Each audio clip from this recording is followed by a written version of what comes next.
राष्ट्रीय पत्रकार सुरक्षा परिषद की बैठक में उठे कई अहम मुद्दे।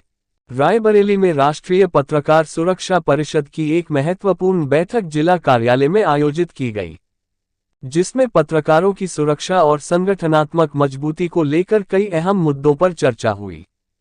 बैठक में संगठन के पदाधिकारियों और सदस्यों का डेटा गूगल पर सुरक्षित रखने का प्रस्ताव रखा गया, ताकि सभी की जानकारी व्यवस्थित और सुरक्षित रूप से संरक्षित रह सके। बैठक की अध्यक्षता करते हुए जिला अध्यक्ष दुर्गेश अवस्थी ने पत्रकारों पर हो रहे उत्पीड़न की घटनाओं पर चिंता व्यक्त की।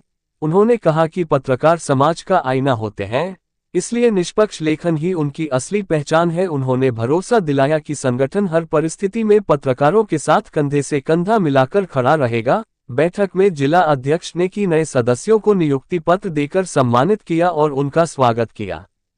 इस अवसर पर संरक्षक संदीप श्रीवास्तव, जिला महिला प्रवक्ता सैजल चौरसिया, सन्नो विश्वकर्मा, रीता अग्रहरी, शिव कुमारी, उपाध्यक्ष राम भवन, जिला महासचिव शशिधर त्रिपाठी, दीपक कुमार, शशि कुमार सिंह, घनश्याम मिश्रा, जितेंद्र कुमार, संजय मिश्रा, कपिल त्रिपाठी, शैलेंद्र कुमार, अनिल भारती, इंद्रभान, अरुण कुमार, कपिल कुमार, विकास श्रीवास्तव, अरविंद भारती, धर्मवीर समेत बड़ी संख्या में पदाधिकारी और सदस्य मौजूद रहे।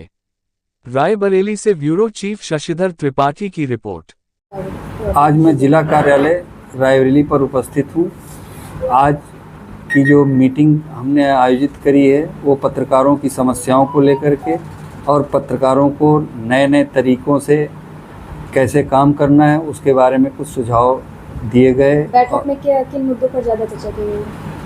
ज़्यादातर इन्हीं मुद्दों पर चर्चा की गई कि हमारे पत्रकार भाई जो ग्रामीण क्षेत्र से आते हैं उनके साथ क्या दिक्कतें हैं और उनके साथ कैसा बर्ताव किया जाता है शासन द्वारा, उसी विषय पर चर्चा की गई और उस पर हम लोग क्या अमल में ला सकते हैं उस पर भी चर्चा की गई। पत्रकारों के लिए आपके संगठन द्वारा क्या फैसिलिटीज दी जा रही है?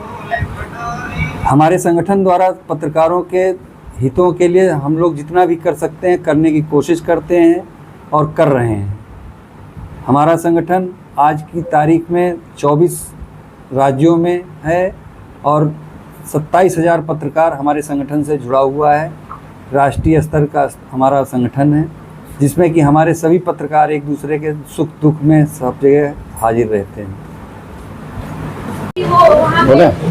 मैं राष्ट्रीय पत्रकार सुरक्षा परिषद का जिला संरक्षक जनपद रायबरेली से आज की सभा की अध्यक्षता कर रहे आदरणीय बड़े भाई श्री दुर्गेश अवस्थी जी एवं प्रिय अनुज श्री रवि श्रीवास्तव जी IT सेल प्रभारी एवं उपाध्यक्ष श्री राम भवन जी, महासचिव श्री विकास श्रीवास्तव जी, महासचिव सलोन क्षेत्र श्री शशिधर त्रिपाठी जी, संगठन मंत्री श्री शशि सिंह जी, हमारे वरिष्ठ उपाध्यक्ष श्री अरुण सिंह जी यहाँ उपस्थित भी हैं। मैं आप सभी लोगों का हार्दिक स्वागत एवं अभिनंदन करता हूँ। आज की बैठक में आप लोग सुदूर क्षेत्रों से पधारे हैं। संगठन की नीतियों को समझने, जानने और संगठन के विस्तार पर आज महत्वपूर्ण चर्चा हुई है। इस अवसर पर हमारे IT सेल प्रभारी द्वारा ये निवेदन किया गया है कि संगठन के हमारे क्या उद्देश्य हैं। बहुत से हमारे साथी ऐसे हैं जो आज भी अनभिज्ञ हैं। अनभिज्ञता, अज्ञानता हानिकारक होती है क्योंकि जानकारी ही बचाव है। अगर आप जागरूक रहेंगे, समझदार रहेंगे, अपने उद्देश्यों को जानेंगे, हमारे क्या अधिकार और कर्तव्य हैं। केवल अधिकार लेने से नहीं मिलता, पहले हमारे कर्तव्य होते हैं। हम कुछ कर्म करेंगे तभी आगे बढ़ सकते हैं।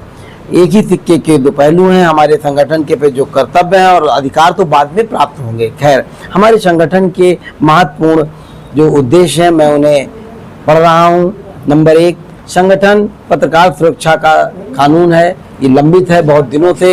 इसे सदन में पास कराने की बात करता है कि राष्ट्रीय पत्रकार सुरक्षा परिषद के तहत पत्रकारों की सुरक्षा का एक बिल पास हो जो उनके संबंधित सदन में ही होगा। माननीय मुख्यमंत्री जी के माध्यम से इसे पास कराया जाना नितांत आवश्यक है। महामहिम राज्यपाल के सम्मुख प्रस्तुत होगा, तब वो पास होगी। प्रक्रिया चल रही है। नंबर 2, पत्रकार के बच्चों को निःशुल्क चिकित्सा और शिक्षा प्रदान कराया जाना। चूँकि पत्रकार के पास कोई आर्थिक उपलब्धि नहीं होती, कोई मानदेय नहीं है, वो सुदूर क्षेत्रों में जाता है, अपने परिवार को, अपने बाल बच्चों को किस कठिनाई से पढ़ा रहा है।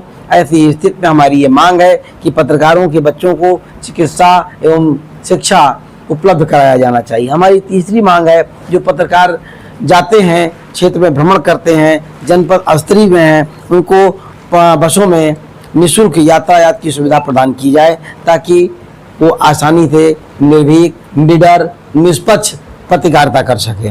नंबर 4 आता है कि पत्रकारों के ऊपर जगह जगह जो फर्जी मुकदमे होते हैं, किसी ने कोई कंप्लेन कर दी, तत्काल देखा पत्रकार का नाम जुड़ते ही पुलिस प्रशासन बहुत आक्रोशित हो जाता है और तत्काल उसके ऊपर मुकदमा दर्ज कर लेते हैं और इन प्रकार हमारे पत्रकार साथियों को बेइज्जत करने में या अपमानित करने में कोई कसर नहीं छोड़ी जाती है। इसके लिए कोई भी शिकायत अगर प्राप्त होती है, अगर वो शिकायतें 7 वर्ष से अधिक दंड की हैं तब भी या उससे कम की भी है, पहले जांच की जाए, उसके बाद अगर हमारा पत्रकार साथी कोई भी दोषी पाया जाता तब उसके विरुद्ध सुसंगत धाराओं में FIR दर्ज कराई जाए। पहले जांच, माननीय सर्वोच्च न्यायालय ने भी यही बात कही है कि पत्रकारों के विरुद्ध कोई भी मुकदमा दर्ज करने से पूर्व उसकी जांच कराया जाना नितांत आवश्यक है। पत्रकारों को मासिक भत्ता दिए जाने की मांग भी हमारी सम्मिलित है। अन्य राज्यों में जैसे छत्तीसगढ़ है, आपका झारखंड है, उन राज्यों ने प्रारंभ कर दिया है। पत्रकारों को न्यूनतम मानदेय दिया जाना नितांत आवश्यक है जिससे वो अपनी रोजी रोटी चला सकें। अन्यथा दूसरे पर जब निर्भर रहेंगे, परजीवी बन जाएंगे तो परजीवी होकर के कार्य निर्भीक नहीं किया जा सकता है। नंबर 3, पत्रकार साथियों को टोल फ्री की सुविधा। हमारे राष्ट्रीय अध्यक्ष महोदय के माध्यम से सड़क परिवहन मंत्री श्री नितिन गडकरी के यहाँ पत्र गया हुआ है जिसमें हम लोगों ने मांग किया है कि पत्रकारों को टोल फ्री यात्रा की सुविधा प्रदान की जाए। पत्रकारों को सरकारी नौकरी में भी वरीयता दी जाए। जो पत्रकार 10 साल 5 साल से पत्रकारिता कर रहे हैं और राज्य सेवा में अगर वो आना चाहते हैं तो उन्हें कम से कम न्यूनतम 10 अंक वेटेज के रूप में दिए जाएं। नंबर 9 में आता है सरकार की ओर से किसी पत्रकार के साथ कोई अप्रिय घटना घटित हो जाती है तो उसके परिवार को अधिक से अधिक आर्थिक सहायता प्रदान किया जाना चाहिए ताकि उसका परिवार किसी प्रकार से अपना गुजर बसर कर सके और उसके परिवार के एक आश्रित को राजकीय सेवा में लिया जाना तथा उसकी आश्रित महिला को सरकारी आवास भी उपलब्ध कराया जाएगा निःशुल्क। नंबर 10 और अंतिम है कि पत्रकारों के ऊपर फर्जी मुकदमे न लिखे जाए, जिसे मैं पूर्व में कह चुका हूँ। सरकारी कर्मचारियों के साथ जो घटना घटित होती है उसे आर्थिक सहायता प्रदान की जाए। ये सारी बातें पूर्व में मेरे द्वारा कही गई हैं और यही हमारी मांगे चल रही हैं। पत्रकार के साथ कोई भी कहीं भी कोई अप्रिय घटना घटित होती तो हमारा संगठन एकजुट से उसकी सेवा के लिए सदैव तत्पर हो। हमारा संगठन का साथी है तब भी और नहीं है तब भी, पहले वो व्यक्ति है, पहले वो पत्रकार है। इन शब्दों के साथ मैं आप सभी लोगों का आभार प्रकट करता हूँ और अपनी वाणी को विराम देता हूँ।